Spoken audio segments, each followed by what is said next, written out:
Hello everyone, welcome back in rank booster series. तो आज हम लोग देखने वाले हैं कि जो एटॉमिक स्ट्रक्चर में श्रोडिंगर वेव इक्वेशन के ग्राफ से रिलेटेड क्वेश्चन आते हैं उसको कैसे इजीली सॉल्व कर सकते हैं। और लास्ट में थोड़ा सा क्वांटम नंबर से रिलेटेड क्वेश्चन लेंगे और फिर ये एटॉमिक स्ट्रक्चर वाला जो चैप्टर है वो कंप्लीट हो जाएगा। चलो, तो सबसे पहले देखो, श्रोडिंगर वेव इक्वेशन के क्वेश्चन को सॉल्व करने के लिए अपने को थोड़ा सा बेसिक आइडिया होना चाहिए। जैसे नोड क्या होता है, समझे। अब नोड में देखेंगे तो एंगुलर नोड होता है और रेडियल नोड होता है, तो इनका थोड़ा सा आइडिया होना चाहिए। एंगुलर एंगुलर नोड हो सकता है या फिर रेडियल नोड हो सकता है। रेडियल नोड, तो देखो नोड एक ऐसा सरफेस है जहाँ पे इलेक्ट्रॉन के पाए जाने की पॉसिबिलिटी जीरो होती है, समझ गए। और नोड टू टाइप के हो सकते हैं, एंगुलर नोड और रेडियल नोड। तो अगर एंगुलर नोड अपने को कैलकुलेट करना हो तो उसका नंबर आता है एजीमुथल क्वांटम नंबर के बराबर। और जो रेडियल नोड होता है उसका वैल्यू होता है n-l-1। और अगर टोटल नोड अपने को कैलकुलेट करना हो, टोटल नोड, तो angular node plus radial node का सम करेंगे तो आ जाएगा n-1। अब देखो, अगर नोड की बात करें तो 1s ऑर्बिटल में बात करेंगे तो देखो 1s ऑर्बिटल में नोड कितना हो जाएगा, फॉर्मूला लगाओ। तो नोड का वैल्यू, टोटल नोड अगर कैलकुलेट करोगे, total node, radial node, angular node, सारे वैल्यू कैलकुलेट करने आना चाहिए। रेडियल नोड और एंगुलर नोड, एंगुलर नोड। तो देखो यहाँ पे रेडियल नोड का फॉर्मूला क्या हो जाएगा, रेडियल नोड के लिए तो n-l-1 करेंगे। और देखो यहाँ से पूरा, यहाँ पे n का वैल्यू अपने को पता है 1 है, तो n का वैल्यू क्या रखोगे 1। l का वैल्यू होता है 0, -1 तो आ गया 0। ऐसे पूरा अपने को कैलकुलेट करना आना चाहिए किसी भी ऑर्बिटल के लिए रेडियल नोड। और एंगुलर नोड कैसे कैलकुलेट करेंगे, तो l के वैल्यू के बराबर होगा। और s ऑर्बिटल के लिए l का वैल्यू कितना होगा, 0, समझे। देखो s हो, p हो, d, f, g, h, जो भी ऑर्बिटल है इनके लिए l का वैल्यू क्या होगा, तो s के लिए देखो होता है 0, p के लिए 1, d के लिए 2, f के लिए 3, g के लिए 4, h के लिए 5। आगे भी कंटिन्यू कर सकते हैं। तो देखो, और यहाँ पे जो पहले लिखा रहेगा ऑर्बिटल के उसको बोलेंगे L। और जो S लिखा रहेगा तो देखो S के लिए L का वैल्यू हम लोग यहाँ से देख सकते हैं। और यहाँ से रेडियल नोड निकाल लेंगे, एंगुलर नोड निकाल लेंगे और दोनों का सम करेंगे तो टोटल नोड आ जाएगा और टोटल नोड भी आएगा 0। तो देखो ऐसे किसी भी ऑर्बिटल के लिए ये तीनों फॉर्मूला लगा के, मतलब एंगुलर नोड, रेडियल नोड और टोटल नोड कैलकुलेट कर सकते हैं। देखो एस ऑर्बिटल में अगर विजुलाइज करना चाहते हो कि रेडियल नोड क्या होता है, तो देखो ये न्यूक्लियस हो गया। और यहाँ पे न्यूक्लियस के बाद देखोगे तो यहाँ पे 1s सेल बनाते हैं कि नहीं, ऐसे फर्स्ट सेल, फर्स्ट सेल अगर बनाओगे तो देखो इसको फर्स्ट सेल बोलोगे, तो इसी में कहीं 1s है। और ये पूरा जो येलो कलर से रीजन बना है, न्यूक्लियस के बाद जो पूरा रीजन येलो कलर से दिख रहा है, ये वाला, ये सब क्या है, 1s का रीजन है, समझे। उसके बाद ये जो सेकेंड सेल यहाँ पे बनाते हैं ऐसे, ये देखो मान लो ये सेकेंड सेल है, ये n=2 है। तो n=2 में क्या होता है, 2s और 2p दोनों ऑर्बिटल होते हैं। तो अगर 2s की बात करोगे तो 2s का ये पूरा रीजन है, ये वाला येलो कलर से दिख रहा है, ये पूरा रीजन है। लेकिन ये वाला देखो, ये 1s, ये 1s है, 1s का रीजन, और ये है 2s का रीजन। तो 1s और 2s के रीजन में देखो व्हाइट कलर दिख रहा है कि नहीं, है जो व्हाइट कलर से सब दिख रहा है, 1s और 2s के बीच में यहाँ पे रीजन दिख रहा है कि नहीं, ये वाला। तो यही है अपना नोड, समझ गए। और रेडियल नोड है ये क्या है, रेडियल नोड। नोड में भी रेडियल है कि एंगुलर, तो ये रेडियल नोड है, समझे। तो 1s में देखो न्यूक्लियस के जस्ट बाद 1s स्टार्ट हो रहा है, तो 1s में तो ऐसा कोई भी रीजन नहीं है रेडियस के अलोंग जहाँ पे इलेक्ट्रॉन के पाए जाने की पॉसिबिलिटी 0 हो। लेकिन 2s में एक रेडियल नोड आ जा रहा है, समझे।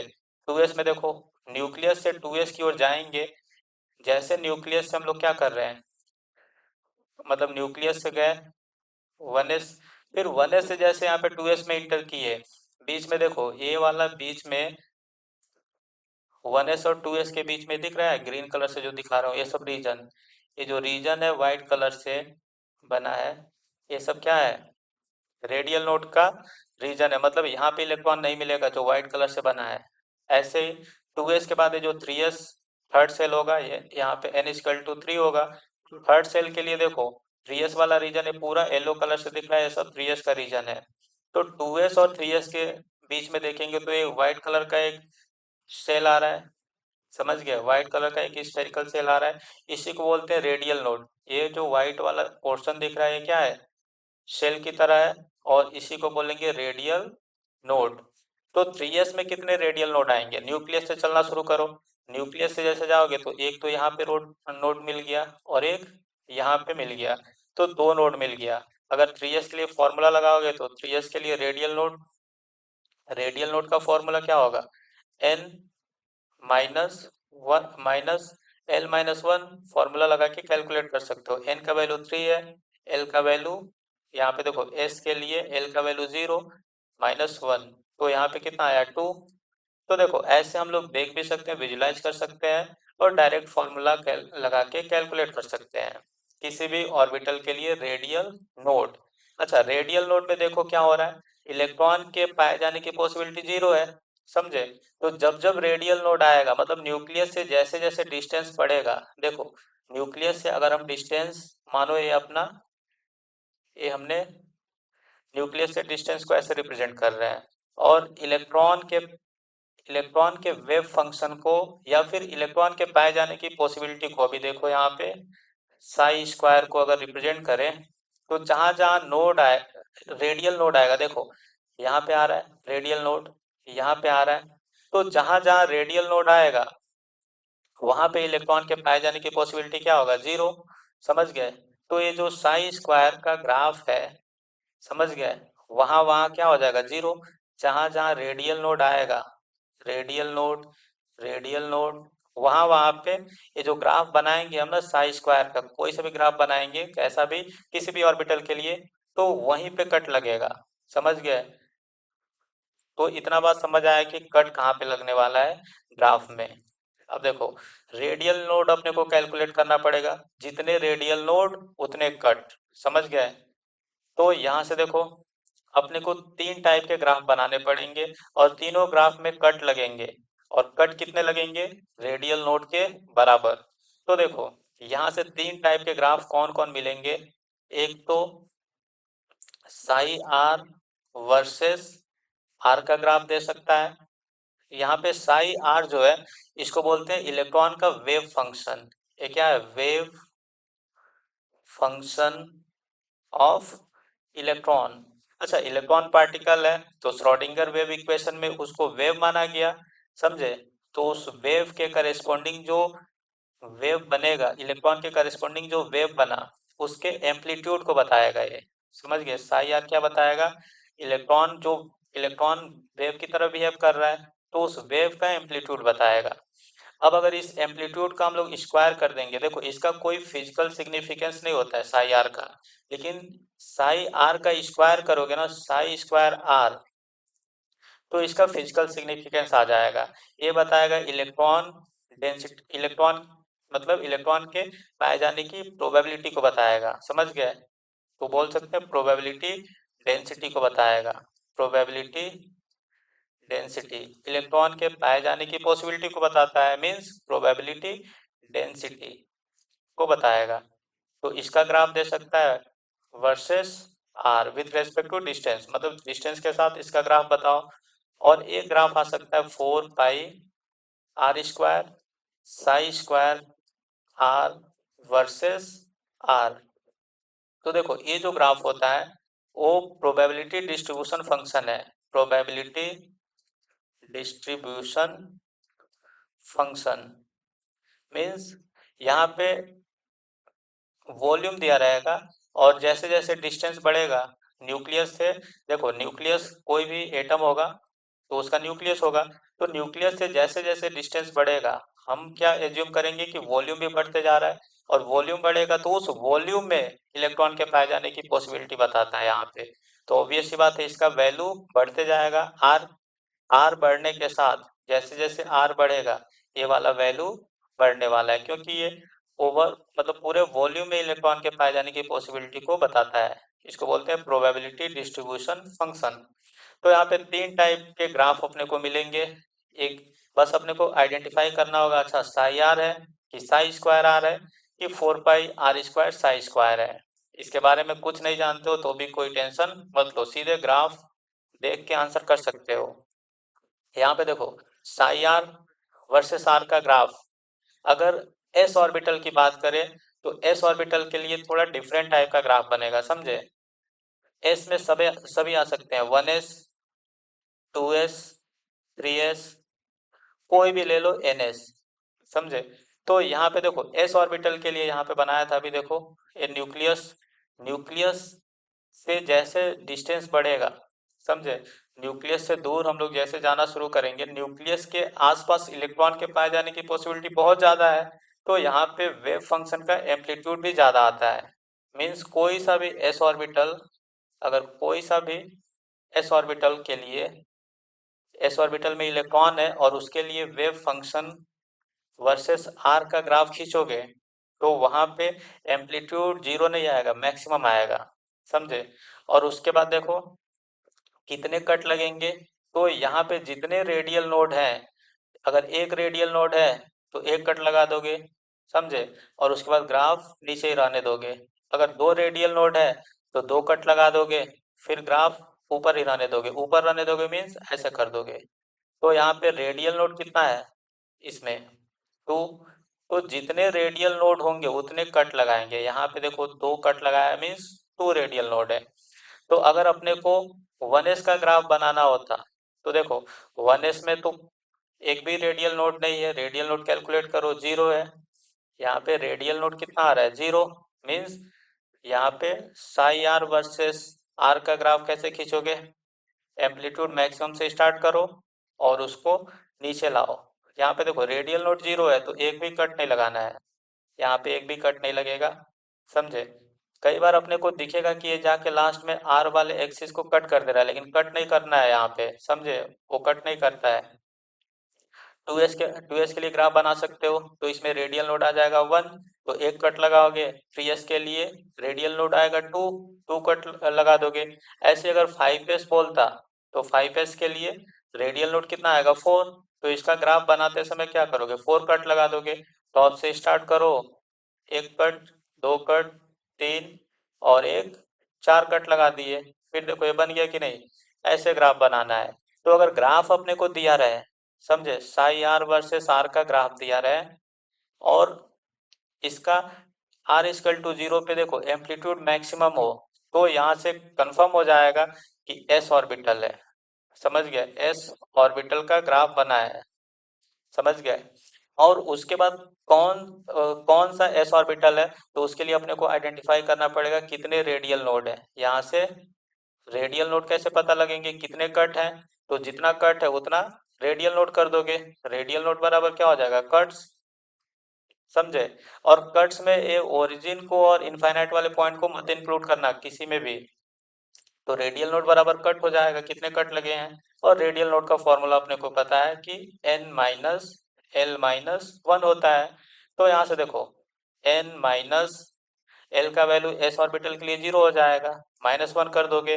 अच्छा इसके लिए अगर अपने को, ये देखो 5s के लिए बनाए थे ना ग्राफ, तो यहाँ पे देखो कितना कट लगा है, काउंट कर लो, 1 2 3 4, 4 कट लगा है, तो 4 is equal to n minus one.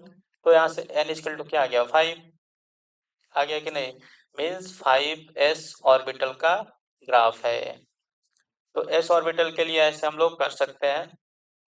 S orbital में जो एम्पलीट्यूड होता है आर इक्वल टू जीरो पे मैक्सिमम होता है, और कितने कट लगेंगे, जितना रेडियल नोड होगा। देखो यहाँ पे अगर साई स्क्वायर का ग्राफ बनाना होता यहाँ पे, तो साई स्क्वायर का ग्राफ ड्रॉ करना है तो यहाँ एम्पलीट्यूड का स्क्वायर करना पड़ेगा। और जब भी साई स्क्वायर का ग्राफ खींचेंगे, जो देखो पॉजिटिव पोर्शन है उसका स्क्वायर करेंगे तो पॉजिटिव ही रहेगा, जहाँ पे कट लगा है उसी पॉइंट पे कट लगाना है, समझे? जहाँ पे कट लगा है उसी पॉइंट पे कट लगेगा, पॉइंट चेंज नहीं होगा। और देखो जो निगेटिव पोर्शन है, जो वेव का एम्पलीट्यूड निगेटिव आ रहा था, उसका स्क्वायर करेंगे तो भी पॉजिटिव हो जाएगा, तो ये भी क्या हो जाएगा, पॉजिटिव हो गया। और जो पॉजिटिव था वो तो पॉजिटिव रहेगा ही। तो यहाँ पे ये बन गया साई स्क्वायर वर्सेस आर का ग्राफ। तो यहाँ से ध्यान क्या रखना है कि साई स्क्वायर वर्सेस आर का ग्राफ में उतने ही कट लगेंगे जितना रेडियल नोड है, इसमें भी वही बात आया, कट बराबर रेडियल नोड, कितने कट्स लगेंगे जितना रेडियल नोड। और यहाँ ध्यान रखना एम्पलीट्यूड घटते जाएगा, इसमें इसका ग्राफ बनाओगे तो एम्पलीट्यूड एम्पलीट्यूड जो है एम्पलीट्यूड डिक्रीजेस। यहाँ पे देखो एम्पलीट्यूड ज़्यादा था, फिर एम्पलीट्यूड कम हुआ, फिर और कम हुआ, तो ऐसे एम्पलीट्यूड घटते जाएगा। उसके बाद देखो अगर 4 pi r² psi square are का ग्राफ बनाना हो तो यहाँ पे देखो 4 पाई r² आ रहा है तो r का वैल्यू जीरो भी होगा। यहाँ देखो r का वैल्यू जीरो होगा तो ये ओवरऑल क्वांटिटी क्या हो जाएगा, जीरो। तो ये कोई सा भी ऑर्बिटल हो, एस हो, पी हो, डी हो, एफ हो, कोई सा भी ऑर्बिटल हो, ये ग्राफ जो होगा हमेशा ओरिजिन से स्टार्ट होगा, समझ गए? ये ग्राफ, ये वाला जो ग्राफ है स्टार्ट्स फ्रॉम ओरिजिन, समझे? ओरिजिन से स्टार्ट होगा, ये वाला ग्राफ फिक्स है कि ओरिजिन से स्टार्ट होगा। तो देखो अब अगर इसके लिए बनाना हो तो ओरिजिन से स्टार्ट करो। और कितने कट लगाना है, दो। देखो दो रेडियल नोड है तो इसमें भी दो कट लगेगा। और आर का वैल्यू बढ़ेगा, मीन्स ओवरऑल ये नंबर बढ़ने वाला है। तो देखो एक कट लगाए यहाँ पे, और फिर दूसरा एक कट इसको काउंट करोगे और दूसरा कट यहाँ पे लगाओगे लेकिन एम्पलीट्यूड बढ़ा के, समझे? ये दूसरा कट लगाए, टू हो गया। अब इसके बाद देखो, इसके बाद तीसरा कट नहीं लगाना है यहाँ पे, ऐसे करोगे लेकिन वो आके कट नहीं करेगा, ऐसे एसिम्प्टोटिक हो जाएगा, आर एक्सिस के पैरेलल हो जाएगा। तो देखो ओरिजिन को एक्सक्लूड कर देना और इनफाइनाइट वाले पॉइंट को कभी मत काउंट करना। उसके बाद देखो कितने कट हैं, दो कट हैं, टू कट है, मीन्स रेडियल नोड इसमें टू है। तो 1s के लिए ग्राफ ऐसे बना लोगे।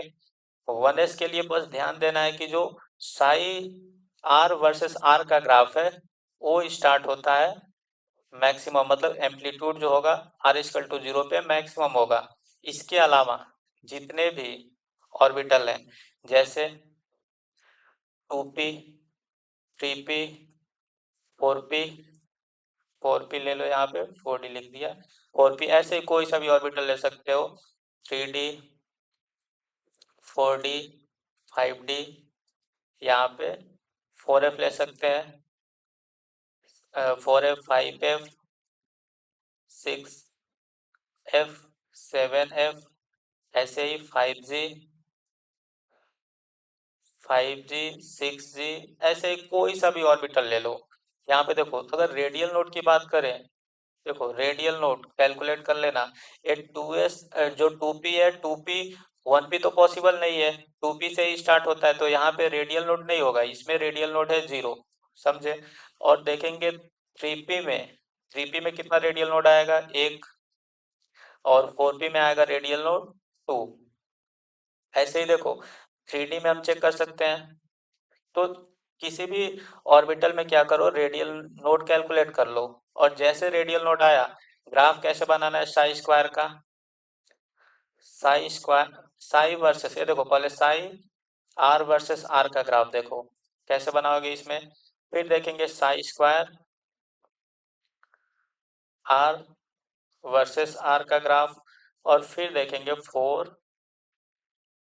4 pi r² psi square r versus are का ग्राफ। तो देखो अगर 3p के लिए देखोगे या किसी भी p, यहाँ पे कोई सा भी ऑर्बिटल हो, p, d, f, g, कोई सा भी, सबके लिए सबसे पहले देखो ग्राफ कहाँ से, साई आर का ग्राफ स्टार्ट होगा ओरिजिन से, समझे? साई स्क्वायर आर का भी ग्राफ स्टार्ट होगा ओरिजिन से, 4 पाई r² साई स्क्वायर का भी ग्राफ स्टार्ट होगा ओरिजिन से। और देखो साई आर में कितने कट लगाना है, जितने रेडियल नोड है।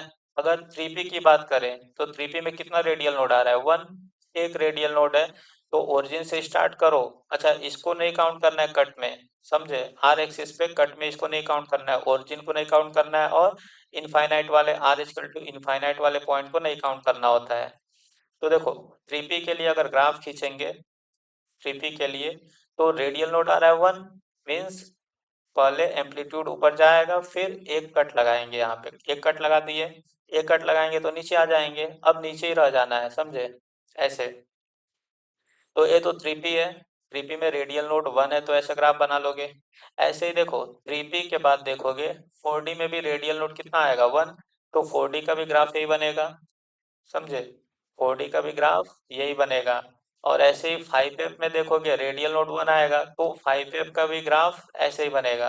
मतलब जिसका रेडियल नोड सेम आएगा उसका ग्राफ ऐसे ही बनेगा, ग्राफ का मतलब शेप सेम रहेगा, एम्पलीट्यूड अलग अलग हो सकता है लेकिन शेप सेम ही रहेगा।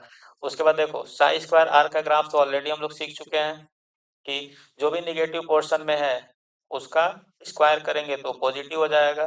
तो एक कट लगाएंगे और यहाँ पे निगेटिव वाला पोर्शन पॉजिटिव हो गया, और इसमें एम्पलीट्यूड घटता है तो देखो एम्पलीट्यूड घटा दिया। और अगर 4 pi r square psi square का ग्राफ देखोगे तो ओरिजिन से स्टार्ट करो, एक कट लगाए, और फिर अब दूसरा कट नहीं लगाना है, लेकिन यहाँ पे देखो एम्पलीट्यूड बढ़ाते हुए ग्राफ बनाना, ऐसे। तो कोई सा भी ग्राफ अपने को ऐसे ही ड्रॉ करना है। ग्राफ दिया रहे तो हम ऑर्बिटल भी बता सकते हैं, और ऑर्बिटल दिया रहे तो उसका ग्राफ भी बना सकते हैं। तीन ही ग्राफ होता है इसमें, psi r, psi square r, 4 pi r square psi square r, जो कि जेई मेंस में पूछा जाएगा, समझे। इससे ज्यादा डेप्थ में जानने की जरूरत नहीं है। तो चलो क्वेश्चन अब स्टार्ट करते हैं। इस क्वेश्चन में बोल रहा था the plot of radial distribution function for various orbitals of hydrogen atom against r r given. देखो रेडियल डिस्ट्रीब्यूशन फंक्शन का ग्राफ दिया है, यहाँ पे देख के भी पता चल जा रहा है 4 pi r square versus R का ग्राफ है, ये वाला रेडियल डिस्ट्रीब्यूशन फंक्शन का। तो देखो यहाँ से इसको कैसे सॉल्व करेंगे। तो सबसे पहले देखो यहाँ पे चार ग्राफ दिया है, बोल रहा है correct plot for 3s orbital. 3s orbital के लिए इसमें से कौन सा करेक्ट प्लॉट है। तो 3s ऑर्बिटल में रेडियल नोड कैलकुलेट करो, समझ समझ गए क्या। और 3s ऑर्बिटल में रेडियल नोड कितना आएगा, 2, मीन्स 2 कट लगेगा, समझ गए। देखोगे तो 2 कट लगना चाहिए। तो देखो कौन से ग्राफ में 2 कट लग रहा है, यहाँ पे ओरिजिन से स्टार्ट होगा, प्रोबेब देखो 4 पाई आर स्क्वायर वाला ग्राफ है ना, तो ओरिजिन से स्टार्ट होगा और 2 कट लगेगा। तो देखो एक कट यहाँ पे लगा, एक कट यहाँ पे लगा, तो ये किसका ग्राफ हो जाएगा, ये ग्राफ हो जाएगा 3s का, समझ गए। ये तो डायरेक्ट आंसर आ गया। अच्छा सी वाला अगर चेक करते हैं तो सी वाले में देखो यहाँ पे एक भी कट नहीं लग रहा है। अच्छा यहाँ पे कट कर दे रहा है लेकिन इसको एक्सक्लूड कर देना है, ओरिजिन को भी एक्सक्लूड कर देना है, तो यहाँ पे तो कोई कट नहीं लग रहा है, मीन्स रेडियल नोड कितना है, 0। तो अगर इसका ग्राफ अगर ये 1s के लिए बनाना चाहते हो तो ये 1s का है, समझे, 1s का है। अगर इसको बोलते हो ये 2p का है तो ये करेक्ट है, 2p का भी है, क्योंकि 2p में रेडियल नोड कितना होता है, 0, समझे। अगर 3d बोलते हो तो 3d के लिए भी यही करेक्ट है, 3d में रेडियल नोड कैलकुलेट कर लो, 0 होगा। तो ऐसे हम लोग कैलकुलेट कर सकते हैं कौन सा ग्राफ है किसी भी ऑर्बिटल के लिए।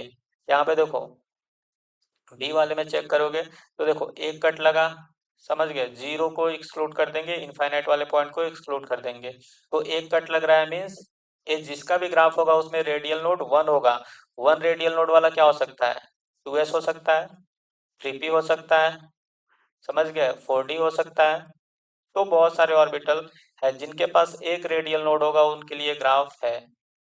ऐसे ही 1s चेक कर सकते हो, 1s में तो एक भी कट नहीं है, मीन्स फर्स्ट वाले ग्राफ में ये 1s का हो सकता है या फिर 2p का हो सकता है।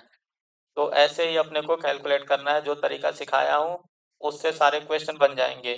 चलो नेक्स्ट क्वेश्चन की ओर चलते हैं। इस क्वेश्चन में बोल रहा है the graph between psi square and r radial distance is shown below, this represent.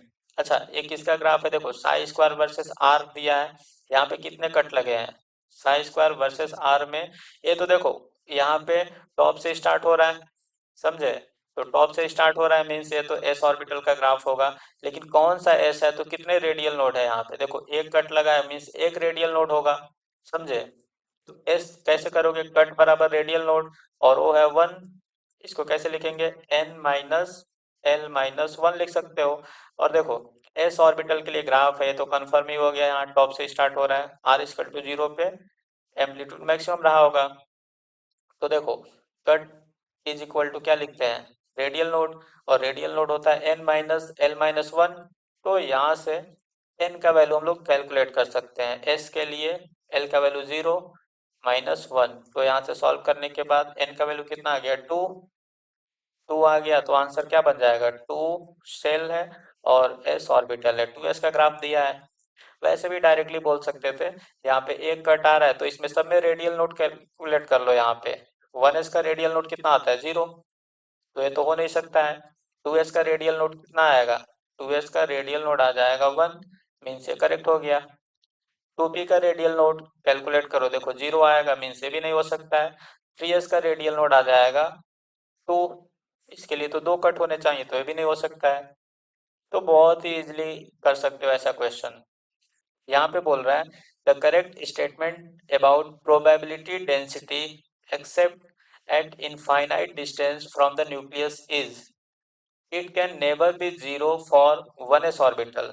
अच्छा, 1s ऑर्बिटल के लिए प्रोबेबिलिटी डेंसिटी कभी जीरो नहीं हो सकता है बोल रहा है, तो देखो प्रोबेबिलिटी डेंसिटी क्या होता है, साई स्क्वायर का ग्राफ है, तो साई स्क्वायर का ग्राफ खींच के देख लो, psi square r versus r, और 2s के लिए बोल रहा है, तो 2s में देखोगे तो रेडियल नोड कितना आ रहा है, 1, कैलकुलेट कर लेना, रेडियल नोड 1 आ रहा है, तो देखो अगर इसका ग्राफ खींचोगे तो साई वर्सेस आर का ग्राफ कैसे खींचते हो, साई वर्सेस आर, एक कट लगाना है, यहाँ पे एक कट लगा के नीचे ही रह जाओगे, तो जब इसका स्क्वायर करेंगे तो यहाँ पे स्क्वायर में ऐसे बनेगा, एक कट लगेगा फिर ऐसे बन जाएगा, तो अब देखो तो क्या बोल रहा है, it can never be zero, psi square r कभी जीरो नहीं हो सकता है क्या, मीन्स ये तो गलत है, साई स्क्वायर आर, यहाँ पे देखो रेडियल नोड यहाँ पे क्या हो गया, जीरो, सॉरी रेडियल नोड आ रहा है, मीन्स यहाँ पे इलेक्ट्रॉन के पाए जाने की पॉसिबिलिटी जीरो है,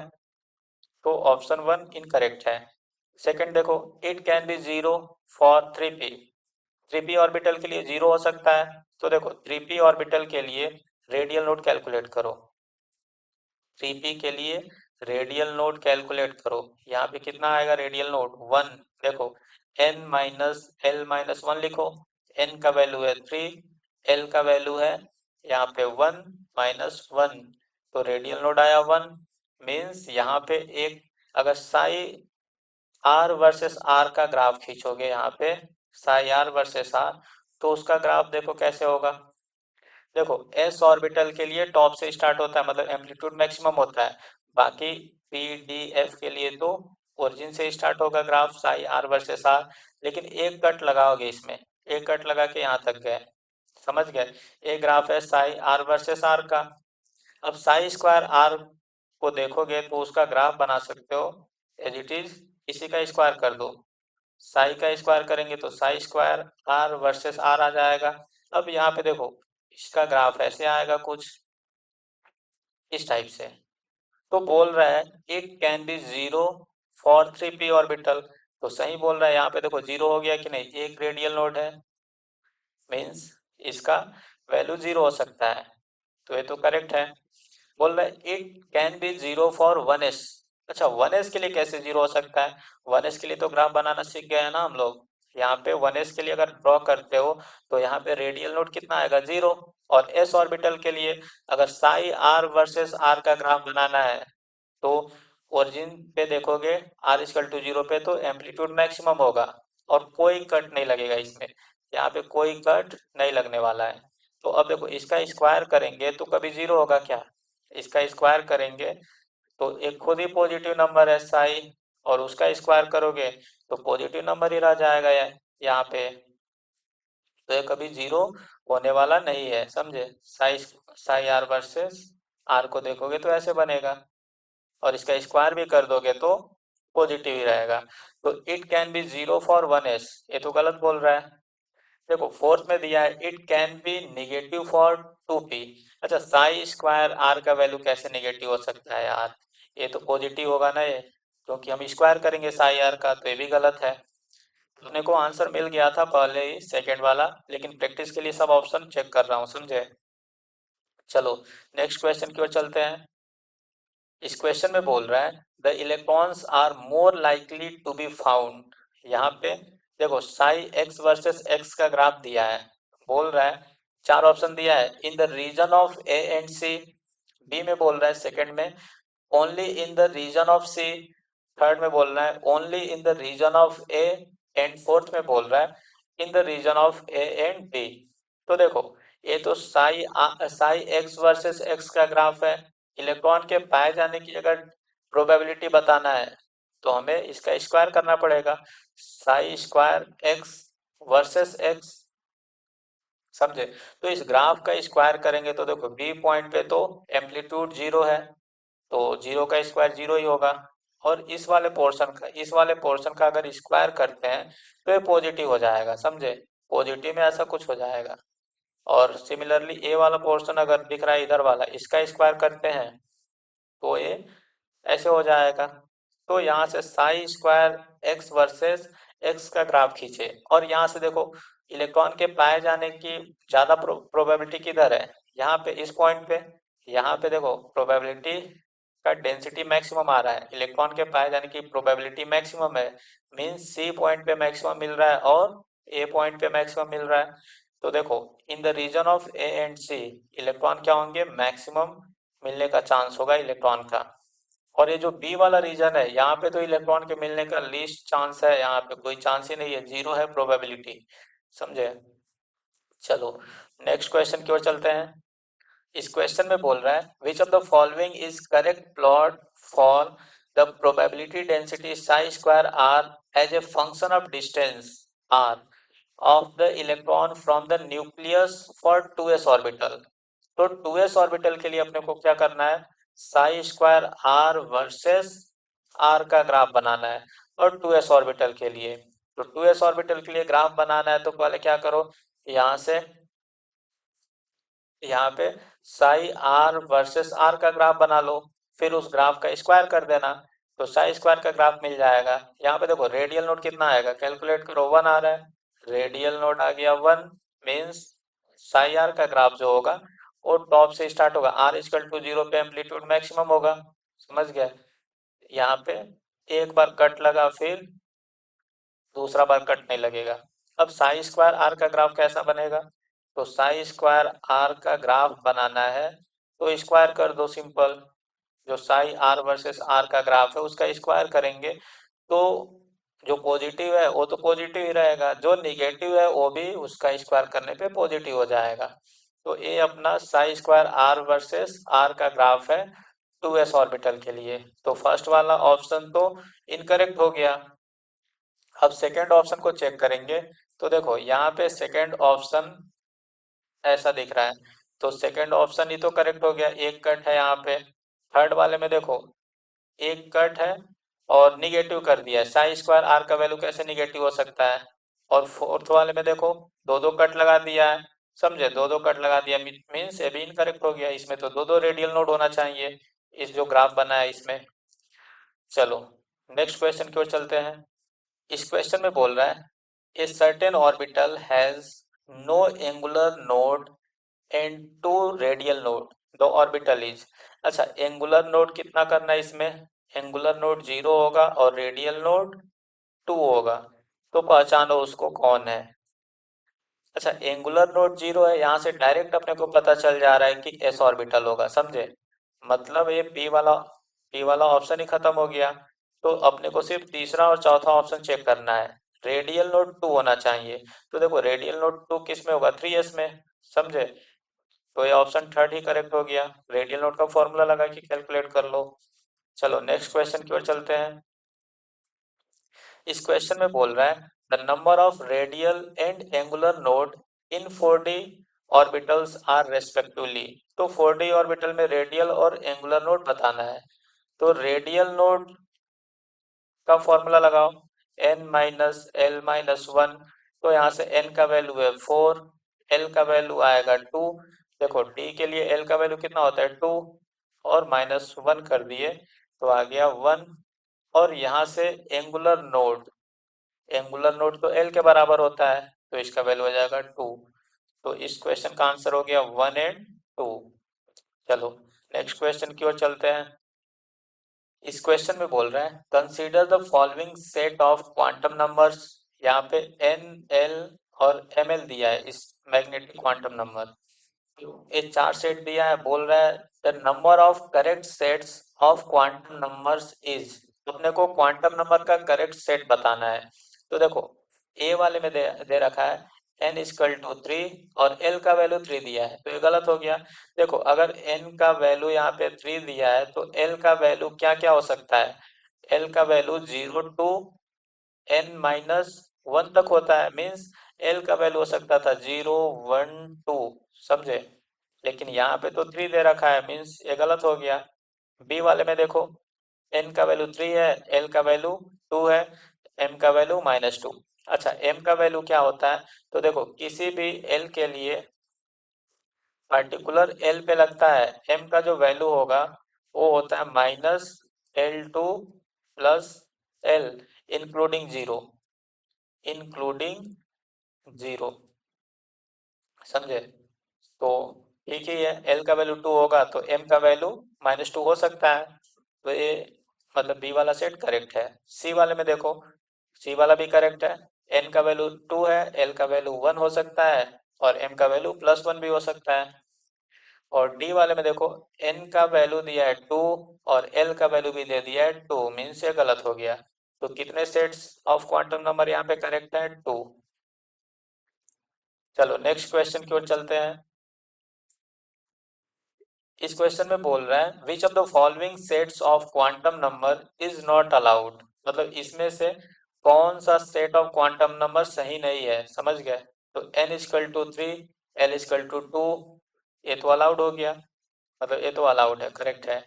सेकंड में देखो n equal to 3, l equal to 2, m equal to -2 भी हो सकता है। s का value plus half minus half ले सकते हैं, ये भी अलाउड है। थर्ड में देखो n इक्वल टू 3 और l इक्वल टू 3 दे रहा है, मीन्स ये वाला अलाउड नहीं है, ये वाला गलत है। और फोर्थ वाला अलाउड है। तो अपना आंसर क्या बन गया, थर्ड। चलो नेक्स्ट क्वेश्चन की ओर चलते हैं। इस क्वेश्चन में बोल रहा है the correct decreasing order of energy for the orbitals having following set of quantum numbers. यहाँ पे चार सेट ऑफ क्वांटम नंबर दिया है और अपने को एनर्जी का सीक्वेंस बताना है डिक्रीजिंग ऑर्डर। तो देखो एनर्जी कैसे हम डिटरमाइन करते हैं, अगर हाइड्रोजन हुआ या हाइड्रोजन लाइक स्पीसीज कोई सा भी हो, H लाइक स्पीसीज, तो उसका जो एनर्जी जो होता है depends only on n value, n value पे डिपेंड करेगा। लेकिन अगर मल्टी इलेक्ट्रॉनिक स्पीसीज हो गया कोई, समझ गए, multi electronic species, multi electronic species, तो उसका वैल्यू जो है एन के साथ साथ एल पे भी डिपेंड करता है। Energy depends on an and L value, समझ गए। तो इसमें एनर्जी कैसे कंपेयर करते हैं, एन प्लस एल ज्यादा, एन प्लस एल हाई या ज्यादा, तो एनर्जी हाई, समझ गए। अब n प्लस एल कम होगा तो एनर्जी कम होगा। अगर n प्लस एल दो ऑर्बिटल के लिए बराबर हो जाता है, n प्लस एल अगर दो ऑर्बिटल के लिए सेम हो गया, समझ गए, तो इफ ऐसे लिखो if n plus L same for to orbital, same for two orbitals, तो उस केस में n ज्यादा, जिसका n ज्यादा एनर्जी ज्यादा, समझे। फिर n से कंपेयर कर लेते हैं, प्रिंसिपल क्वांटम नंबर ज्यादा तो एनर्जी ज्यादा। तो ये तो बेसिक कॉन्सेप्ट था। अब देखो क्वेश्चन कैसे करेंगे, यहाँ पे देखो एनर्जी का डिक्रीजिंग ऑर्डर लिखना है तो n और l वैल्यू अपने काम का है, यहाँ पे n प्लस एल ऐड करो, इतना, यहाँ पे हो जाएगा 3, इस केस में हो जाएगा 4, यहाँ पे हो जाएगा 4, यहाँ पे हो जाएगा n प्लस एल का वैल्यू 5। तो देखो n प्लस एल ज़्यादा, एनर्जी ज़्यादा, तो सबसे ज़्यादा एनर्जी किसका हो जाएगा, डी का। उससे कम एनर्जी n प्लस एल, देखो 4 आ रहा है दो दो केस में, तो जब n प्लस एल बराबर आ जाएगा तो जिसका n वैल्यू ज़्यादा उसका एनर्जी ज़्यादा, मीन्स बी का एनर्जी सी वाले से ज़्यादा होगा। तो बी, देन उससे कम एनर्जी सी, और सबसे कम एनर्जी ए का हो जाएगा। तो देखो करेक्ट सीक्वेंस कौन मिल रहा है यहाँ पे, ए ऑप्शन में मिल रहा है, D B C and A, decreasing order of energy है। चलो नेक्स्ट क्वेश्चन की ओर चलते हैं। इस क्वेश्चन में बोल रहा है given below are two statements, one is labelled as assertion and other is labelled as reason. तो assertion लिखा है energy of 2s orbital of hydrogen atom is greater than that of 2s orbital of lithium. तो यहाँ पे देखो जो hydrogen का 2s orbital है, हाइड्रोजन का जो 2s ऑर्बिटल होगा यहाँ पे 2s मतलब सेकेंड सेल में होगा, तो ये जो 2s ऑर्बिटल है हाइड्रोजन का, बोल रहे लिथियम के 2s ऑर्बिटल से ज्यादा एनर्जी होगा। तो ये बात करेक्ट है। देखो लिथियम का एटॉमिक नंबर होता है 3 और हाइड्रोजन का एटॉमिक नंबर है 1, तो लिथियम के केस में देखेंगे तो जेड इफेक्टिव क्या है, ज्यादा, जेड इफेक्टिव ज्यादा है। और जेड इफेक्टिव ज्यादा होने से जो लिथियम का 2s ऑर्बिटल है, यहाँ पे देखो लिथियम का जो 2s ऑर्बिटल होगा इस पे ज्यादा अट्रैक्शन लगेगा, न्यूक्लियस का ज्यादा अट्रैक्शन लगेगा, तो इस 2s ऑर्बिटल का कॉन्ट्रैक्शन होगा। समझ गए, 2s ऑर्बिटल थोड़ा न्यूक्लियस के पास आएगा और 2s का कॉन्ट्रैक्शन होगा तो 2s का एनर्जी घट जाएगा। समझ गए, लिथियम के केस में 2s का एनर्जी क्या होगा, इसका तो एनर्जी थोड़ा सा घट जाएगा, और हाइड्रोजन का ऐसा नहीं हो पाएगा क्योंकि हाइड्रोजन में तो एक ही इलेक्ट्रॉन है, तो इसमें जेड इफेक्टिव कम है हाइड्रोजन के केस में, तो इसमें कॉन्ट्रैक्शन नहीं होने वाला है। लेकिन लिथियम में क्या होगा, कॉन्ट्रैक्शन हो जाएगा। समझ गए, तो ये स्टेटमेंट जो है असर्शन वाला वो करेक्ट है। रीजन बोल रहा है energy of orbital in the same subshell decreases with increase in atomic number. तो ये बात करेक्ट है। देखो एटॉमिक नंबर बढ़ता है, समझ गए, अगर एटॉमिक नंबर देखोगे, atomic number means Z, Z बढ़ेगा तो सेम सबसेल जो होगा, सेम सबसेल के जो ऑर्बिटल्स होंगे, अलग अलग एटम के लिए कंपेयर करेंगे तो सेम सबसेल के जो ऑर्बिटल होंगे उनका एनर्जी घटता है। समझ गए, और देखो यही तो बात है एसर्शन में कि सेम सबसेल 2s, और यहाँ पे भी 2s था, सेम सबसेल के ऑर्बिटल थे, लेकिन एटॉमिक नंबर बढ़ने से एनर्जी घट गया था लिथियम के केस में। तो रीजन भी करेक्ट है और इसका करेक्ट एक्सप्लेनेशन भी है एसर्शन का।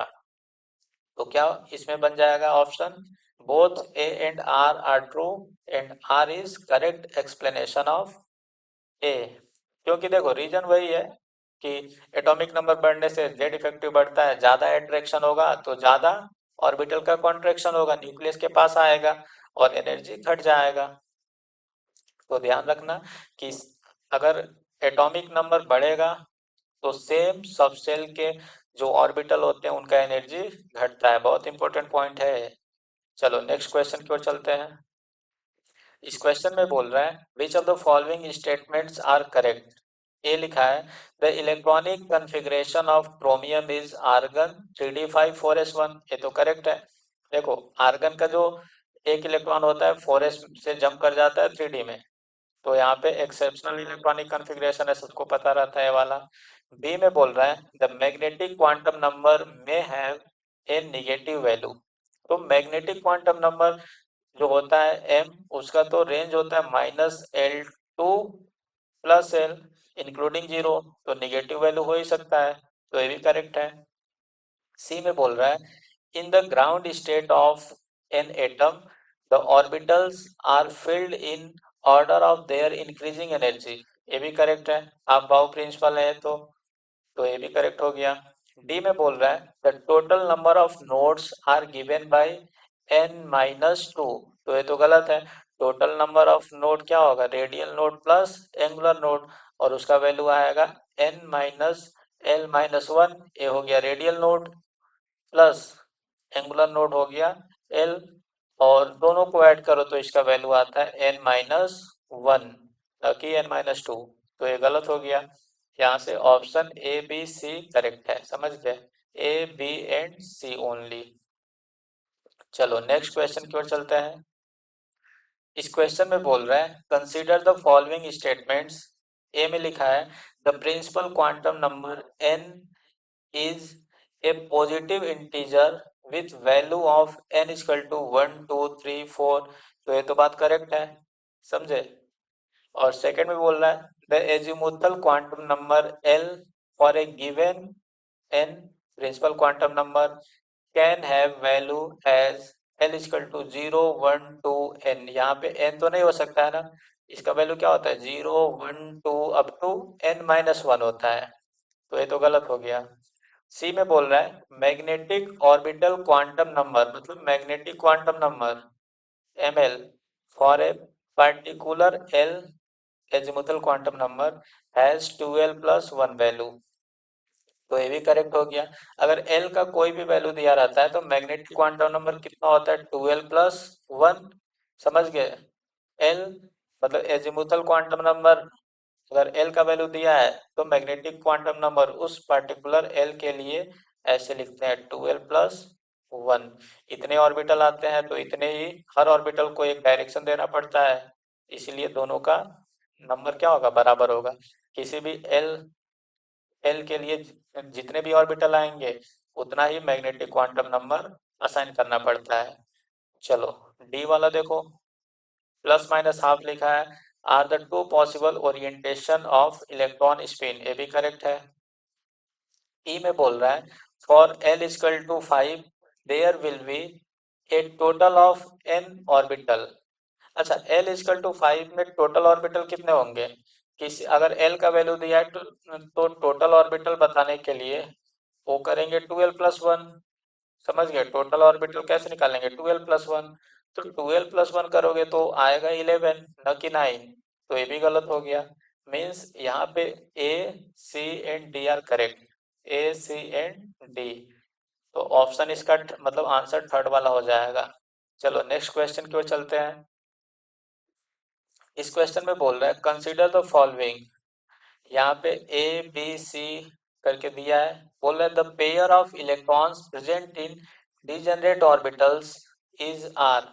अच्छा डीजेनरेट ऑर्बिटल का मतलब क्या होता है, orbitals having same energy, same energy के ऑर्बिटल, सेम एनर्जी के ऑर्बिटल चेक करना है कि कहाँ पे ऑर्बिटल का एनर्जी सेम है जिसमें इलेक्ट्रॉन प्रेजेंट है। ए और बी वाले में देखना है कि किस में एनर्जी सेम है, तो हम लोग एनर्जी कंपेयर कर सकते हैं एन प्लस एल रूल से। तो देखो यहाँ पे एन प्लस एल कितना आ रहा है 4, यहाँ पे एन प्लस एल 5, तो मतलब इनका तो ए और बी में अलग अलग एनर्जी लेवल है ऑर्बिटल का, तो इलेक्ट्रॉन का भी एनर्जी अलग अलग होगा। बी वाले में चेक करो एन प्लस एल 5, यहाँ पे एन प्लस एल 5 आ गया, और एन का वैल्यू भी 3 है, यहाँ पर भी एन का वैल्यू 3 है। मीन्स बी वाले में ए और बी सेट के जो ऑर्बिटल हैं उनका एनर्जी सेम है, तो इसमें जो इलेक्ट्रॉन प्रेजेंट होगा वो सेम एनर्जी के ऑर्बिटल में है, मीन्स डिजनरेट ऑर्बिटल में है। सी में चेक करो एन प्लस एल कितना आ रहा है 6, और यहाँ पे एन प्लस एल आ रहा है 5, मीन्स यहाँ पे ए और बी वाले तो डिजनरेट नहीं होंगे, तो सिर्फ बी वाले केस में जो ऑर्बिटल है उसमें एनर्जी सेम आ रहा है, तो जो भी इलेक्ट्रॉन होगा वो डिजनरेट ऑर्बिटल में प्रेजेंट होगा, मीन्स ओनली बी ऑप्शन इसका करेक्ट होगा। चलो नेक्स्ट क्वेश्चन की ओर चलते हैं। इस क्वेश्चन में बोल रहा है the orbitals having two radial as well as two angular node is. तो देखो रेडियल नोड भी अपने को यहाँ पे क्या चाहिए, रेडियल नोड भी 2 हो जाए और एंगुलर नोड भी 2 हो जाए, तो सबका अलग अलग से चेक कर लो। यहाँ पे रेडियल नोड एंगुलर नोड, तो देखो अगर एंगुलर नोड देखोगे तो P के लिए एंगुलर नोड तो L के बराबर होगा और L का वैल्यू होगा 1, तो ये तो ऑप्शन वैसे ही कैंसिल हो गया। ऐसे ही यहाँ पे डी के लिए देखोगे एफ वाला भी देखो कैंसिल हो जाएगा, एफ वाले को भी चेक नहीं करना है। यहाँ पे अगर एंगुलर नोड चेक करते हो तो एफ के लिए एंगुलर नोड आता है 3, अब रेडियल नोड को चेक ही नहीं करना है क्योंकि एंगुलर नोड 3 आ गया तो ये आंसर बन ही नहीं सकता है। अब थर्ड होगा या तो सेकंड होगा, तो देखो सेकंड के केस में चेक करोगे तो एंगुलर नोड तो आ जाएगा 2 और रेडियल नोड कितना आएगा कैलकुलेट करो तो n minus L minus one, N का वैल्यू है 4 और एल का वैल्यू यहाँ पे आएगा 2 माइनस वन। तो यहाँ से रेडियल नोड बना रहा है मीन्स ये भी नहीं करेक्ट है। तो यहाँ से आंसर अपना क्या हो जाएगा थर्ड। यहाँ पे कैलकुलेट करो तो यहाँ रेडियल नोड आएगा 2 और एंगुलर नोड भी आएगा 2। चलो नेक्स्ट क्वेश्चन की ओर चलते हैं। इस क्वेश्चन में बोल रहा है the correct set of 4 quantum numbers for the valence electron of rubidium atom. यहाँ पे एटॉमिक नंबर रुबिडियम का दे दिया है 37। तो जो इलेक्ट्रॉन है last electron valence electron rubidium में उसके लिए चारों सेट ऑफ क्वांटम नंबर अपने को बताना है। तो सबसे पहले देखो रुबिडियम का इलेक्ट्रॉनिक कॉन्फ़िगरेशन लिखोगे Rb37 का तो ये बनेगा क्रिप्टन और यहाँ से 5s1। तो देखो ये ही ना लास्ट इलेक्ट्रॉन है वैलेंस इलेक्ट्रॉन। तो यहाँ से देखो n का वैल्यू कितना है 5। तो ऐसे लिख सकते हैं NLMS। तो n का वैल्यू है 5 और s ऑर्बिटल में है तो l का वैल्यू हो जाएगा 0। मैग्नेटिक क्वांटम नंबर 0 हो जाएगा।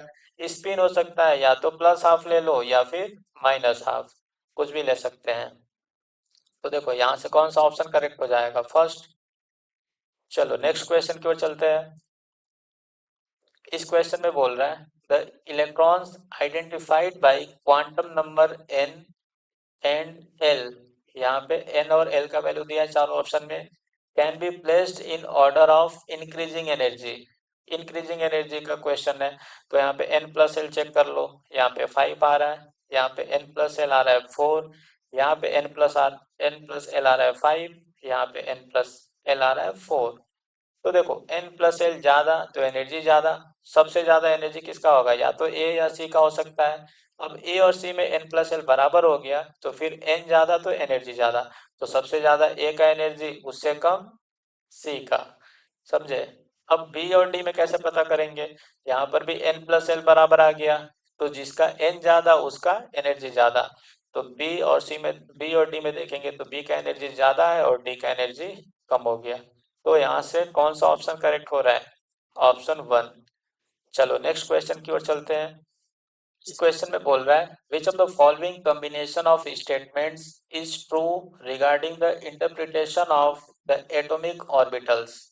यहाँ पे ए में बोल रहा है an electron in an orbital of higher angular momentum stay away from nucleus than an electron in the orbital of lower angular momentum. तो बोल रहा है इसमें कि जिस इलेक्ट्रॉन का एंगुलर मोमेंटम ज्यादा होगा, एंगुलर मोमेंटम ज्यादा होगा वो न्यूक्लियस से ज्यादा दूर स्टे करेगा और जिसका एंगुलर मोमेंटम कम होगा वो न्यूक्लियस के पास स्टे करेगा। समझ गए। तो देखो अगर बोर्स एटॉमिक मॉडल में देखें तो angular momentum M B R is equal to क्या होता है एन एच अपॉन 2 पाई। तो देखो जिसका एंगुलर मोमेंटम ज्यादा मीन्स एन का वैल्यू ज्यादा तो उसका रेडियस भी ज्यादा होगा। एन का वैल्यू बढ़ेगा तो रेडियस भी बढ़ेगा मीन्स न्यूक्लियस से दूर स्टे करेगा। तो ये स्टेटमेंट क्या है करेक्ट है। बी में बोल रहा है for a given value of principal quantum number the size of orbital is inversely proportional to azimuthal quantum number. ये तो गलत हो गया। देखो जो साइज ऑफ एटम होता है साइज ऑफ ऑर्बिटल होता है ना वो प्रिंसिपल क्वांटम नंबर पे डिपेंड करेगा, एन के वैल्यू पे डिपेंड करता है न कि एजीमुथल क्वांटम नंबर पे। सिर्फ एन के वैल्यू पे मींस प्रिंसिपल क्वांटम नंबर पे डिपेंड करेगा। सी वाले में देखो according to wave mechanics the ground state angular momentum is equal to H upon 2 pi. तो देखो यहाँ पे वेव मैकेनिक्स बोल रहा है मतलब क्वांटम मैकेनिक्स की बात कर रहा है। समझ गया। जो बोर्स एटॉमिक मॉडल है उसकी बात नहीं करेंगे, यहाँ पे क्वांटम मैकेनिक्स की बात करेंगे, वेव मैकेनिक्स की बात करेंगे। तो वेव मैकेनिक्स में एंगुलर मोमेंटम को अलग तरह से डिफाइन किया गया है। वहां पे एंगुलर मोमेंटम का फॉर्मूला देखोगे तो लिखते हैं under root L L plus one h/2 pi. लेकिन बोर्स एटॉमिक मॉडल में जो एंगुलर मोमेंटम है, एंगुलर मोमेंटम उसके लिए तो NH/2 पाई का यूज करते हैं। समझ गए। तो अगर बोर्स एटॉमिक मॉडल में देखोगे तो उसके लिए तो करेक्ट है, एंगुलर मोमेंटम h/2 होगा। ग्राउंड स्टेट में n का वैल्यू 1 रखोगे, लेकिन यहाँ पे वेव मैकेनिक्स बोला है, मीन्स श्रोडिंगर वेव इक्वेशन वाले में देखेंगे तो क्वांटम नंबर ऐसे, सॉरी, एंगुलर मोमेंटम ऐसे डिफाइन किया गया है। तो यहाँ से अगर ग्राउंड स्टेट की बात कर रहे हो मतलब 1s, और यहाँ पे s ऑर्बिटल के लिए l का वैल्यू होगा 0। तो यहाँ पे देखेंगे तो एंगुलर मोमेंटम हो जाएगा 0, 0 इंटू 0+1 इंटू h/2 पाई। तो ओवरऑल क्या आ जाएगा 0। तो ये भी आंसर क्या है, इनकरेक्ट। ऑप्शन डी में बोल रहा है plot of psi versus R for various azimuthal quantum numbers so peak shifting. तो यहाँ पे देखो, अगर हम साई वर्सेस आर का ग्राफ बनाते हैं वेरियस एजिमुथल क्वांटम नंबर के लिए, जैसे मान लो एस हो गया, पी ऑर्बिटल हो गया, डी, एफ, तो इसमें पीक शिफ्टिंग होगा क्या? अच्छा, पीक शिफ्टिंग कब होता? जब सेम प्रिंसिपल क्वांटम नंबर का वैल्यू यहाँ पे रखते हैं, एन का वैल्यू सेम रखते हैं, तब तो शिफ्टिंग होता है, पीक शिफ्टिंग होता है। लेकिन अगर यहाँ पे एन का वैल्यू अलग अलग रखे तो हो सकता है पीक शिफ्टिंग ना मिले। तो यहाँ पे कुछ प्रिंसिपल क्वांटम नंबर के बारे में बात तो किया नहीं है, मीन्स हम क्लियरली नहीं बोल सकते कि पीक शिफ्टिंग होगा कि नहीं होगा। तो ये भी आंसर क्या, ये भी ऑप्शन क्या हो जाएगा, इनकरेक्ट ही है। तो यहाँ से करेक्ट ऑप्शन ए वाला ही है सिर्फ। चलो, आज के क्लास में बस इतना ही, फिर मिलते हैं नेक्स्ट वीडियो में, तब तक पढ़ाई करते रहो, मस्त रहो, थैंक यू।